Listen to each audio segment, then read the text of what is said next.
No one in my family had any thought of going into the pictures. Not at first.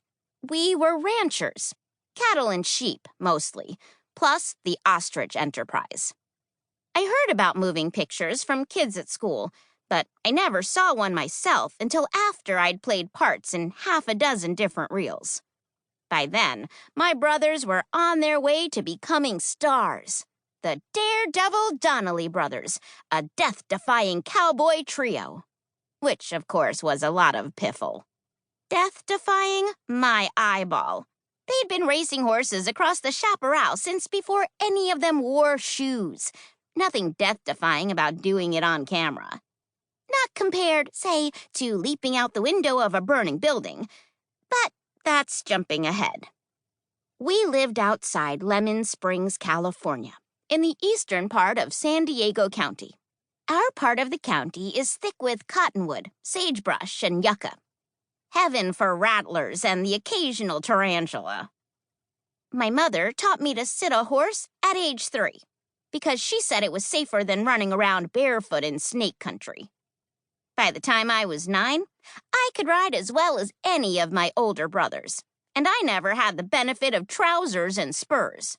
I just hitched up my skirt and rode a straddle in bare feet. Why, I could ride standing up on the horse's back, holding on by my toes in the reins, if the terrain was pretty level, as long as I was well out of range of my mother's line of sight. My big brother's riding prowess is what got them noticed by the Flying Q director. They were working cowboys, and I don't think any of them ever imagined a life in the limelight. Once or twice a year, they rode in local rodeos, and usually snatched up most of the prizes. That was about as much fame as any Donnelly boy ever expected to experience. And then one day, a month after my 11th birthday, a portly man in riding boots and breeches strode up to my oldest brother, Bill, after a calf roping exercise, shook his hand, and said, "Son, how'd you like to pull that same stunt in a moving picture?" "Huh?" replied Bill, in his typically eloquent fashion. "Name's Thornton Corrigan," said the man. He had a confident mustache and a kind of fierce snap in his gaze. "I direct moving pictures for the Flying Q Film Company. I'm looking for a couple of good riders for a Western we're shooting next week." "Shooting?" echoed Bill. "What's it pay?" asked my brother Ike, elbowing in. He was sore at Bill for taking first prize. Bill always took first in the roping events, but if there were a prize for getting straight to the point of a discussion, Ike would have taken it every time. Mr. Corrigan didn't bat an eye at Ike's directness. "We pay handsomely for real talent," he answered smoothly. "I need fellas who can ride like the blazes and do some rope tricks on film. Real showy stuff. Plenty of panache." "On film?"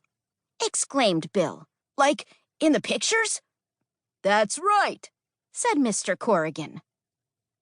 "But we ain't actors," chimed in my brother Frank.